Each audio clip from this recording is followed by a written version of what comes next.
Salut!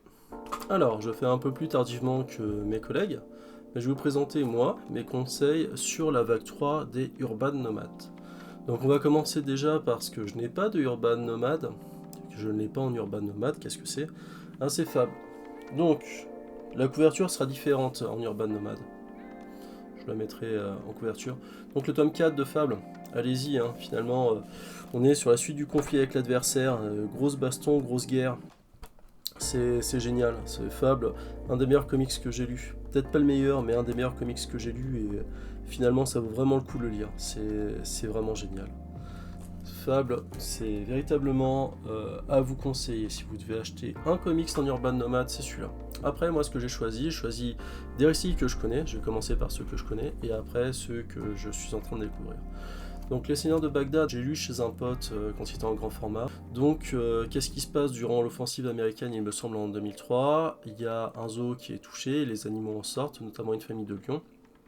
Et ils vont devoir évoluer dans un environnement urbain très hostile avec des tirs et tout ça, sans suivre des tragédies, ça va être horrible, hein. Il y a des choses horribles qui se passent et c'est prenant, c'est véritablement des fois ça fait mal au cœur et tout ça, mais c'est toute la cruauté des guerres humaines et leurs répercussions sur les animaux. Et là vous voyez les répercussions sur les animaux et donc ça nous fait véritablement penser que la guerre c'est une sacrée vacherie.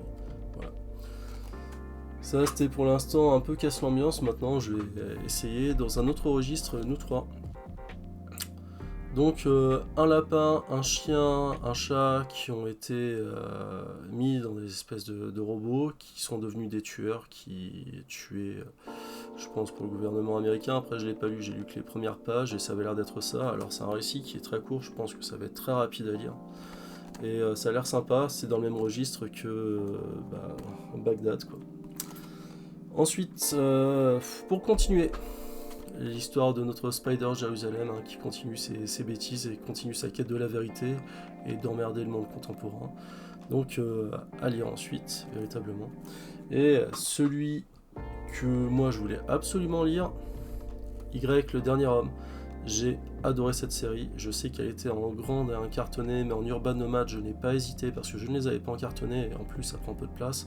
Vous commencez à le voir derrière moi, il n'y a même plus une place pour mettre un fascicule ou quelque chose d'autre, surtout avec les spawns qui continuent. Donc Y, le dernier homme, le tome 3, à voir comment ça se passe, comment ça continue. Il y a un espèce de truc, je l'ai feuilleté vite fait et j'ai vu un truc avec Yuri, je me suis dit oh la vache, et je me suis dit il faut vite que je lise. Alors je lis Ragnarok, après je m'attaque à ça.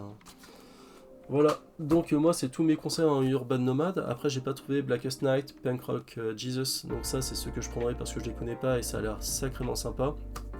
Superman, ça me disait rien. La Justice League, ouais, moyen aussi, c'est pas des trucs qui me bottent vraiment. Les histoires en dehors quoi, parce que bon, c'est des histoires, ça vient de l'ancien label Vertigo, ça a l'air véritablement pas mal. Donc moi j'attends de le lire, et voilà. Dites-moi ce que vous avez pris en vague 3 des nomades, et déjà, qu'est-ce que vous avez lu, qu'est-ce qui vous a plu, qu'est-ce qui vous a déplu, et faites-le moi savoir en commentaire. C'est tout pour moi pour cette troisième vague Urban Nomade, et on se retrouve bientôt pour le retour de ces récits.